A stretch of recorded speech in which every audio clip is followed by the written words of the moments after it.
All right, so this isn't the type of video I normally do. There's going to be no messing around and no jokes.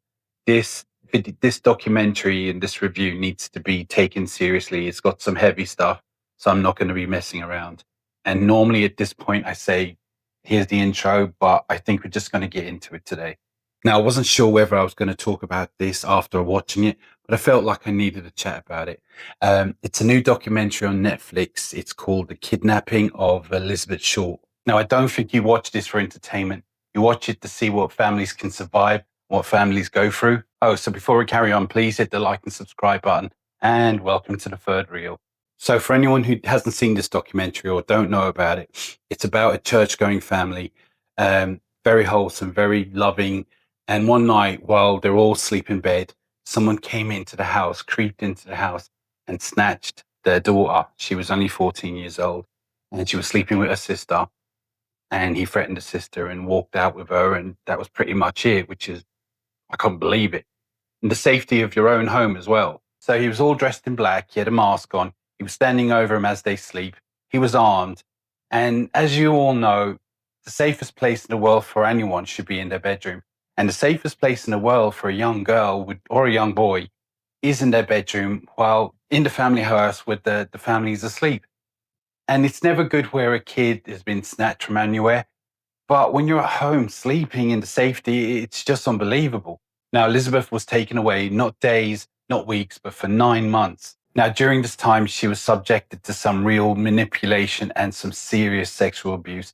Now, I'm not going to go into it because, it's a bit graphic, but the documentary doesn't shy away about telling you what happened. Now, what makes this even stranger is he had a woman with him.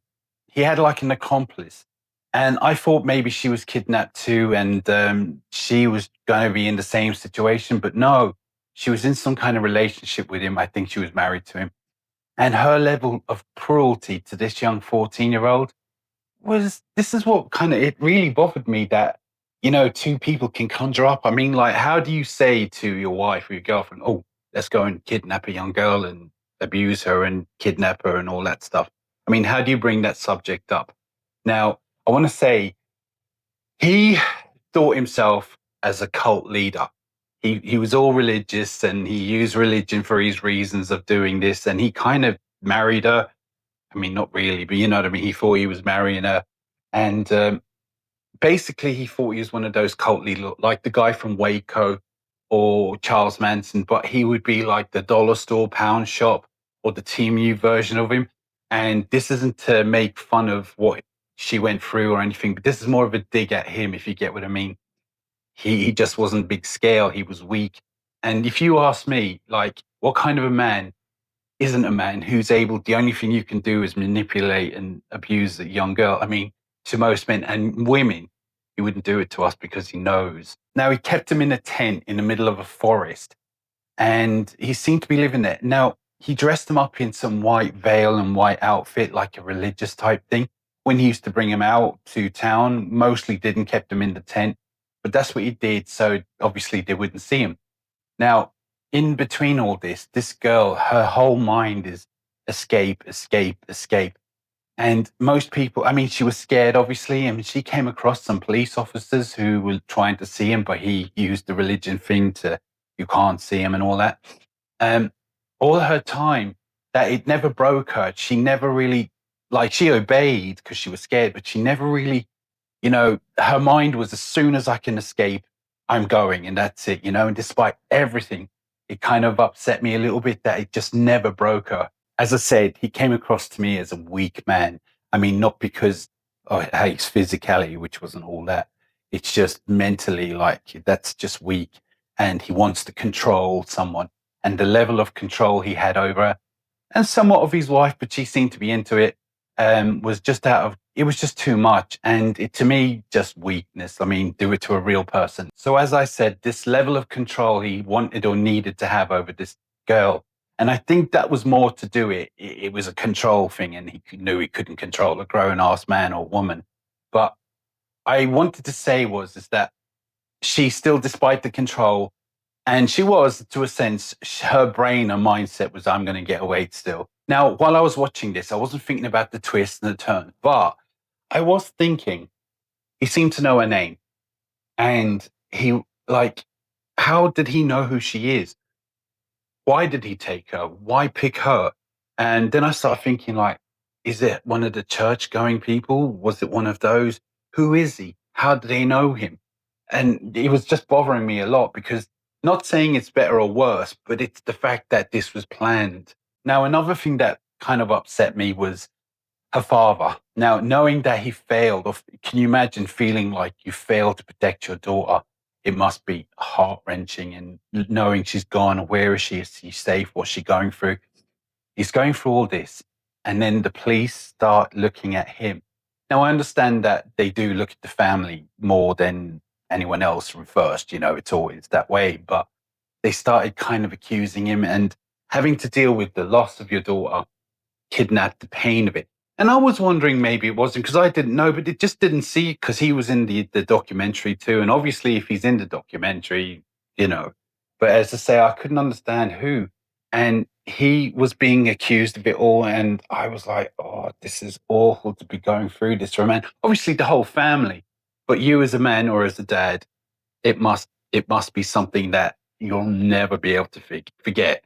Now, one thing I want to say that really kind of blew me away was the younger sister. She was in the bed with her as she was kidnapped, and he pulled a knife to her and threatened her family and all that. So she stayed quiet for a little while. Obviously, told the family. They thought it was a dream, and they searched the house, and then they realized. But what really impressed me, and I couldn't believe this was a real thing, but she recognized his voice.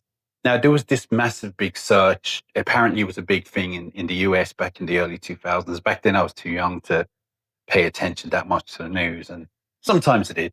But there was this big search. But she recognized his voice, which I thought, how can you recognize his voice?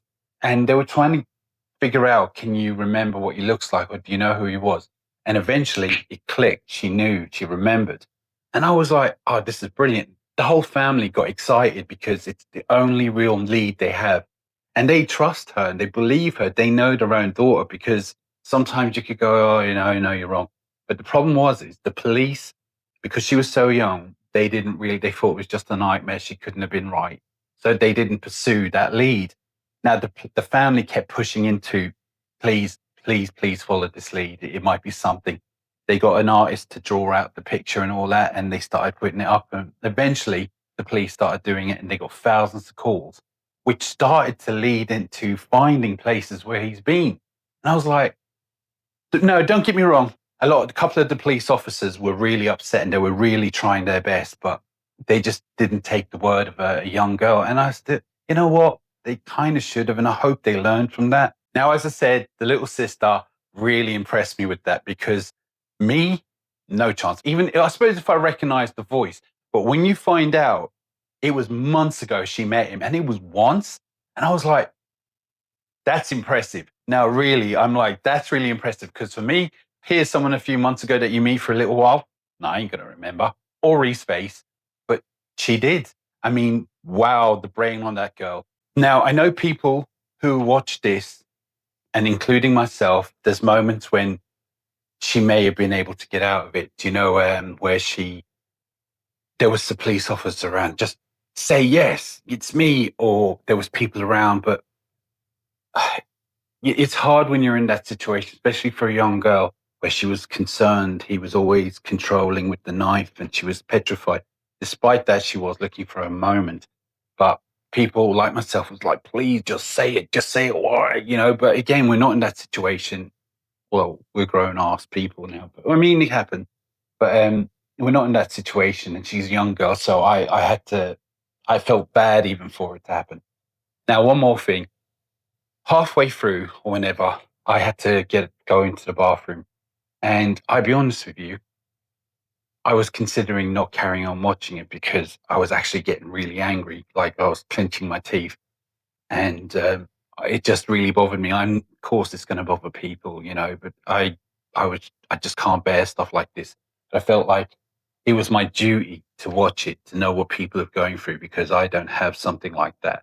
And I suppose we can't turn away our eyes to what families are going through and what has happened to people. And wherever you're from, I just felt I couldn't turn away. I felt I should watch this because my life is a lot better than what they've gone through. Now, another reason why I did put it back on is it was Elizabeth herself. She was only 14, and no matter how brutal what she went through, and it was, yeah, and terrifying, she never gave up. She literally never gave up. And despite all that, I was so impressed how it never broke her. Even as a grown woman today, sure, she's probably got loads of demons and ghosts, but like she's on the documentary and I just was so impressed and I felt she was an inspiration to people, especially who've gone through this trauma. And I was, for any man or woman, doesn't matter who you are, going through, she was so impressive. So was the sister. So was the whole family. But I thought she was going to be forever gone, lost to us all and lost to her family, despite being back. Not a thing. So this documentary isn't about just survival. It's about family and love and how they believed in each other and trusted each other. Because when the little girl, the sister, said, "You owed about the voice," and I remember I probably would have got excited myself, but I would have been very hesitant to, is she right? Is she? They believed her straight away, not because of being silly or they weren't clever or nothing like that. They believed her. They knew she knew their daughter and they knew she knew. Now, this wasn't an easy watch for me, but I feel like it was an important one. And I feel like if you watch it, I feel like please give it your full attention because you know what? It deserves it. So my final words on this, if you watch it, you'll feel anger, you'll feel empathy, you'll feel inspired. And that's all really I have to say about this is that I wanted it. I felt like it really touched me, especially being a dad myself. And even if I wasn't, it still would.